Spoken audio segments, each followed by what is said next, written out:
Bonjour à tous, j'espère que vous allez bien. Moi, je suis chaud patate comme d'habitude. Donc, j'ai le plaisir et l'honneur de vous présenter mon portage de Doom Blazor, de Managed Doom sur Blazor. Donc, on va y aller. Alors, juste un petit mot rapide sur moi. Donc, je suis Yassine Benabrès. Je suis développeur d'applications mobiles chez Worldline et je suis enseignant.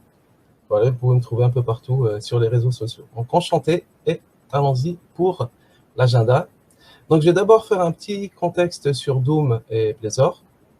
Ensuite, je vais parler un peu plus du portage, comment j'ai fait pour porter assez rapidement Managed Doom sur Blazor. Après, je vais donner quelques trucs et astuces. Alors, Doom, je pense que tout le monde connaît, c'est l'un des premiers FPS, First Person Shooter. C'est comme vous voyez dans l'écran en bas, en fait, vous avez le personnage et son arme et vous voyez les décors en 3D autour.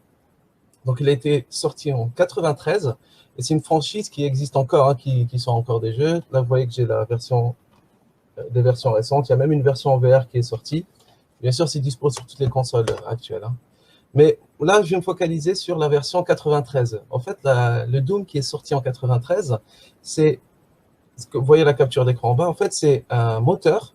Donc, c'est composé techniquement d'un moteur et d'un fichier WAD. En fait, c'est tout simplement ça, Doom. C'est un moteur qui fait tourner un fichier WAD. Le fichier WAD, vous avez les ressources graphiques, les maps, les niveaux, les musiques. Et c'est ce qui permet, en fait, d'avoir beaucoup de portage de ce Doom. C'est ce qui a permis d'avoir beaucoup de portage à ce niveau-là. Et justement, en parlant des portages, vous voyez ici que Doom a été porté sur plein de consoles, plein de systèmes.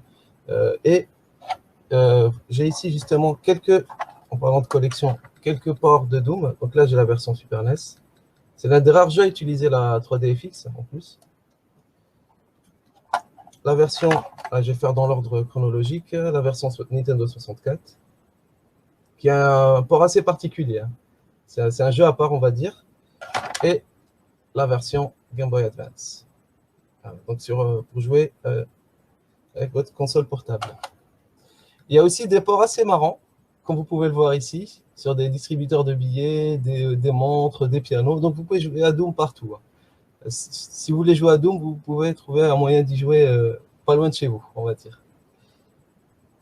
Et en plus de ça, en fait, Microsoft et Doom ont une histoire assez particulière. Déjà récemment, Microsoft a acheté la société mère de Doom, qui est ZeniMax. Récemment, hein, c'est en 2020. Et du coup, ça permettra éventuellement d'intégrer leur jeu dans le Game Pass et ainsi de suite. Peut-être avoir encore de nouvelles choses qui vont apparaître. Et aussi, le jeu a été utilisé, donc le jeu Doom, l'original, a été utilisé pour démontrer Windows 95.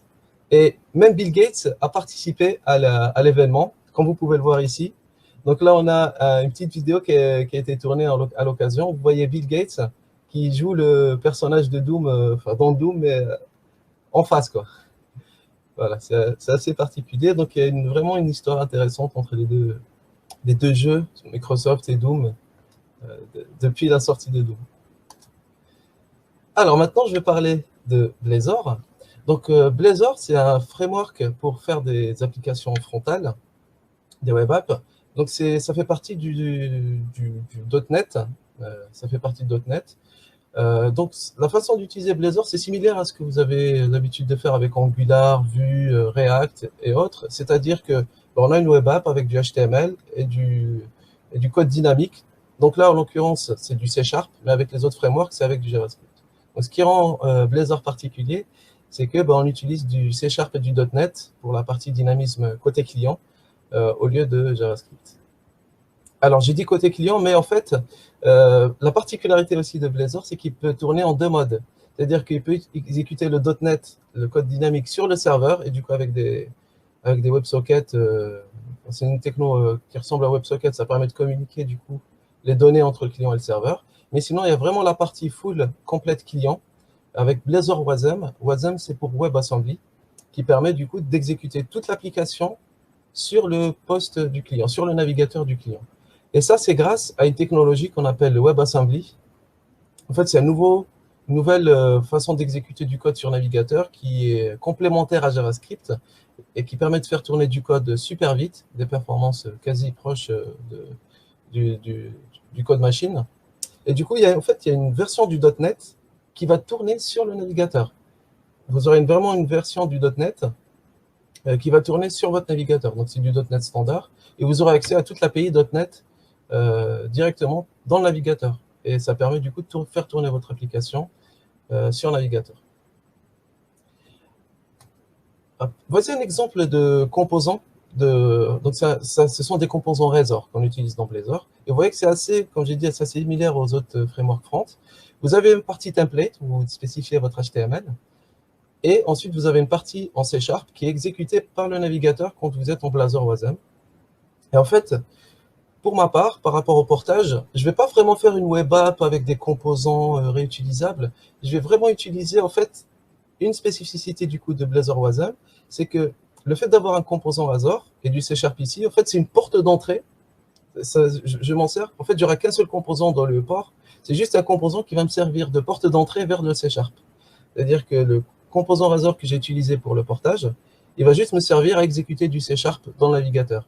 Et même dans la documentation du WebAssembly, on vous dit que la façon officielle pour l'instant de faire d'écrire du WebAssembly en C#, c'est de passer par Blazor. C'est-à-dire d'avoir un composant Razor qui va servir de porte d'entrée vers le monde C# et du coup qui sera exécuté en WebAssembly sur le navigateur.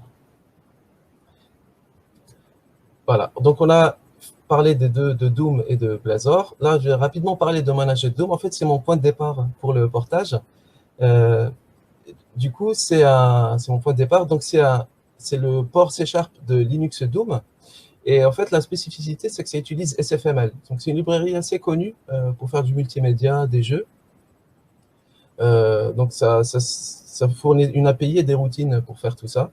Sauf que ça, c'est pas dispo en Blazor. Mais je vais en reparler après. Donc, si vous voulez vous amuser, vous pouvez cloner le repo, télécharger du coup Visual Studio et juste cloner le repo, lancer la solution et vous pourrez jouer à Doom sur votre PC. C'est assez direct à utiliser, c'est vraiment pratique pour commencer. Et ce qui est intéressant aussi avec ce portage, comme vous pouvez le voir ici, c'est qu'en fait, il est bien découpé. On a ici Doom, ça c'est la partie, on va dire, vraiment commune, standard. On a l'audio, donc là c'est du SFML. Pareil, software rendering et user input, c'est SFML. C'est-à-dire que là, c'est pas dispo sur Blazor. Là, la plupart, c'est dispo sur Blazor. Donc du coup, ça permet de facilement faire du portage. C'est-à-dire, on va voir après, en fait, du coup, il faut juste remplacer, grosso modo, entre guillemets, juste réimplémenter les dossiers audio, software rendering et user input pour que ça marche sur Blazor. Alors, du coup, on va faire un petit récapitulatif. Donc, Doom a été porté un peu partout. Il n'y a pas encore de port sur Blazor. Et on a un port qui est écrit en .NET. Donc, c'est Sharp.NET qui est déjà dispo, c'est Managed Doom. Alors, on va réfléchir un peu. Tiens, on a 3 ingrédients. Alors, qu'est-ce qu'on fait? Pourquoi pas faire un port de Doom sur Blazor? Du coup, c'est l'objet de la suite. Alors, d'abord, je vais montrer l'architecture un peu plus en détail du Managed Doom. Donc, c'est le point de départ. Donc ça, c'est aussi commun dans chaque jeu. C'est ce qu'on trouve aussi dans pas mal de jeux vidéo, c'est qu'on a une game loop, une boucle principale. C'est généralement une boucle for ou autre. L'essentiel, c'est quelque chose qui permet de cadencer les images pour que ça tourne à 60 images secondes, 120 images secondes, comme on peut le voir dans les consoles actuelles, ou 30 images secondes, c'est selon. Donc il faut quelque chose pour enchaîner les images. Et à chaque itération du coup de la game loop, donc, on va d'abord lire les touches du clavier, de la souris, de la manette. On va du coup demander au moteur de Doom de faire une itération dans le jeu. Donc, comme vous pouvez le voir, le moteur de Doom, il prend un WAD comme paramètre. Donc, comme j'ai dit, le WAD, c'est vraiment le fichier qui définit le jeu. Donc, par exemple, le jeu Doom, passer de Doom 1 à Doom 2, grosso modo, il faut juste changer le WAD. Bon, peut-être qu'il y a 2-3 choses à mettre à jour dans le moteur, mais grosso modo, changer le WAD, ça permet déjà de... On peut faire un autre jeu juste en changeant le WAD. Donc, l'itération va consommer les touches qui ont été appuyées, les manettes, la souris, va du coup, en utilisant le WAD, ben, mettre à jour la position des personnages, mettre à jour l'affichage, faire les traitements IA, enfin, faire tous ces traitements, gérer l'inventaire. Et en sortie, en fait, il y a ce qu'on appelle un rendu qui est fait. Donc ça, c'est pour manager Doom, c'est du software rendering. Donc tout est fait en C#. Il n'y a pas d'API graphique qui a été utilisé, à part SFML juste pour dessiner l'image. Mais l'image, le tableau qui correspond à l'image, est déjà fait par manager Doom. C'est pour ça qu'on s'appelle du software rendering. Du coup, on a l'image et le bruitage, s'il y en a. Ces deux tableaux, en fait, c'est des buffers, hein, c'est juste des tableaux, qui sont envoyés vers SFML, et ce qui permet d'avoir un rendu assez fluide. Du coup, ça, en itérant ça permet d'avoir un rendu qui est assez fluide et propre. Donc, voici le constat actuel avec Manager Doom. C'est du C#, ça marche bien. Et donc, quand on prend ça, on va le mettre dans du Blazor. En fait, on va se rendre compte que, du coup, bah, la game loop, ça marche pas super bien. En fait, on va voir après, quand on est dans le cadre d'une application web, qu'est-ce qu'il vaudrait mieux utiliser. Pareil, le clavier, ce qui est fait en SFML, ça marche pas. Pareil, l'audio, la vidéo, c'est pas disponible aussi. Une des raisons, c'est qu'il n'y a pas SFML sur navigateur. Et par contre, la bonne nouvelle, c'est que le Doom Engine, à peu près 70% du code, peut-être plus, peut-être un peu moins, c'est déjà compatible. En fait, c'est du .NET standard, hein. Ça veut dire que vous mettez ça sur du Blazor, ça tourne nickel. Voilà. Donc ça c'est vraiment des éléments qui a aussi permis de faire un portage rapide. C'est que le moteur, bien, la plus grosse partie était déjà compatible, à part quelques petits ajustements à gauche à droite. Maintenant, le portage, comment ça a été, du coup, à partir de ça, comment ça a été fait? Du coup, pour le game loop, pour cadencer ça sur le web, sur un navigateur, il faut utiliser Request Animation Frame. C'est ce qui est recommandé. Mais ça, c'est du JavaScript. C'est-à-dire que là, c'est un peu comme du multivers, hein, comme dans les Marvel ou dans les genres de choses. C'est qu'on a deux univers maintenant. On a du JavaScript, on a du C#, et il faut transiter de la façon la plus fluide entre les deux. Donc là, on a Request Animation Frame. C'est ce qui permet de signaler qu'on peut du coup faire une game loop, enfin une itération. Mais du coup, avant ça, pour passer d'un monde à l'autre, enfin, pour passer du JS à du C#, on a la méthode .NET Invoke Method. Donc ça, c'est appelé en JavaScript pour appeler du Blazor. C'est très pratique. On passe du coup en même temps, on profite pour passer les touches saisies au clavier. Donc pour la souris, c'est pas encore supporté pour l'instant. Et on va envoyer ça vers notre composant Razor. Quand vous le voyez du coup à gauche, j'ai bien rajouté le petit Razor ici pour dire que du coup l'itération, la game loop, l'itération du jeu, c'est fait dans l'univers C#, donc dans un composant Razor. Et ensuite, ben, on a toujours le Doom WAD qui est toujours là, donc ça ne change pas. Enfin, avant de passer au rendu, du coup, une fois qu'on a généré les tableaux, les images et l'audio, ben, il faut passer ça à du JavaScript. Parce qu'en fait, le rendu, donc Blazor ne peut pas faire de rendu directement. Il faut qu'on passe par JavaScript et c'est la façon la plus optimisée. Du coup, là, il faut revenir, rechanger d'univers. Donc ça, c'est vraiment du multivers, là, hein. On voyage entre du JavaScript et du C#. Et l'idée, c'est de voyager de façon très rapide. Et du coup, pour l'image, je l'ai fait avec du Invoke Marshall, qui permet de passer les infos très rapidement entre les deux. Mais c'est un peu plus compliqué à utiliser. Et pour passer l'audio, les bruitages, s'il y en a, je passe par du Invoke classique, qui est beaucoup plus facile à utiliser, à consommer dans le JavaScript, mais qui est moins optimisé. Mais après, bien sûr, c'est une optimisation à faire par la suite, l'audio, c'est de le faire aussi en une Marshall. Voilà. Mais du coup, une fois qu'on a ça, dans le JavaScript, une fois qu'on a récupéré ça, bah, on a le canvas, c'est du standard HTML. On a l'audio contexte aussi, qui est un standard, pour, dans l'ordre, du coup, traiter la vidéo et l'audio.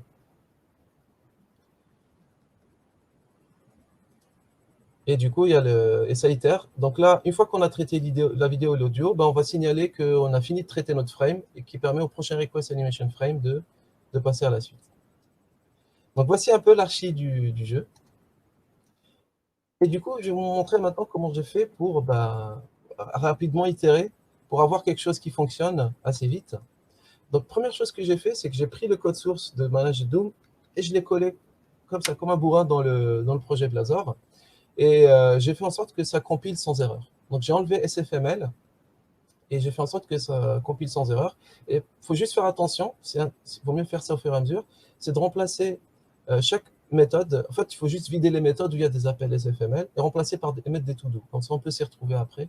On peut les retrouver après facilement avec nos Visual Studio Code. C'est très pratique pour retrouver les to-do. Donc, première chose, faire en sorte que l'appli compile.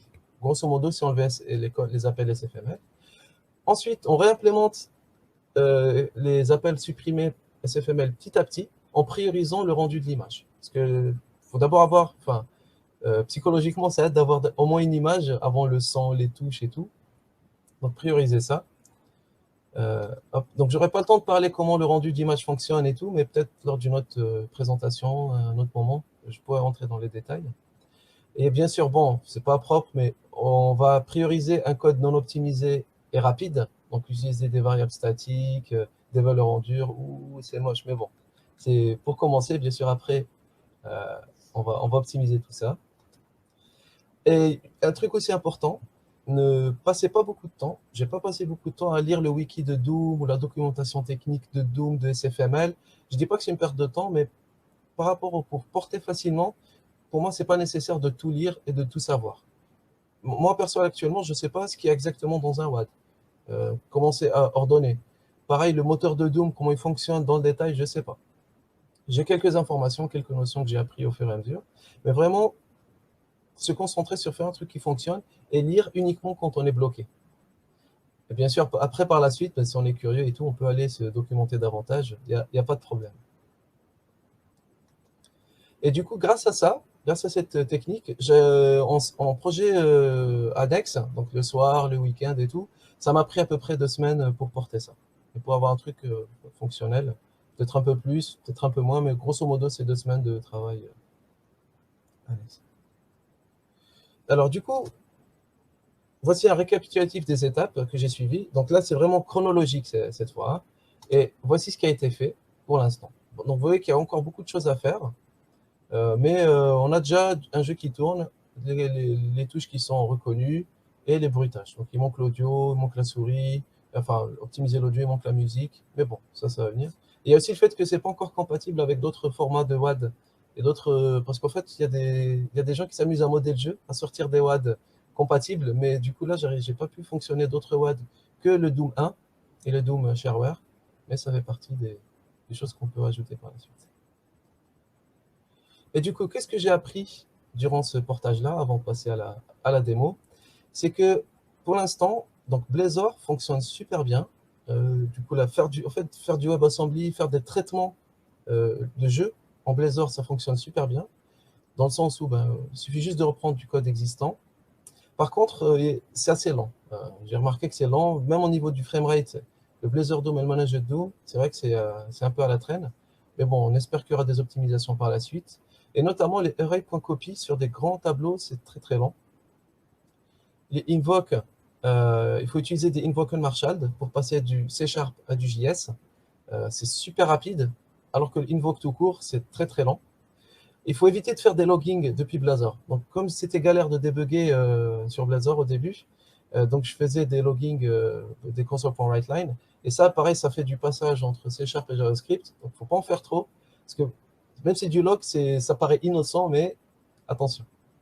Et du coup, en JavaScript, pour enchaîner les images, n'utilisez pas de boucle for. C'est ce que j'ai essayé d'utiliser au début. Il faut utiliser Request Animation Frame.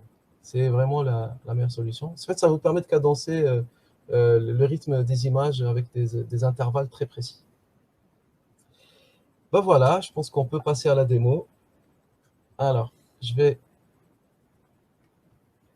lancer. Donc, vous pouvez du coup voir s'il y a des questions le temps que je lance la démo. Donc, je me prépare. Hop. Et du coup, là, petite transformation.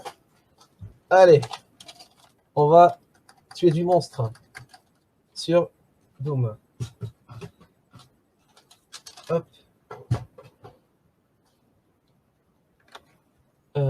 Hop, j'active le son. Donc, vous pouvez entendre le son. Et juste pour vous montrer que voilà, le jeu fonctionne.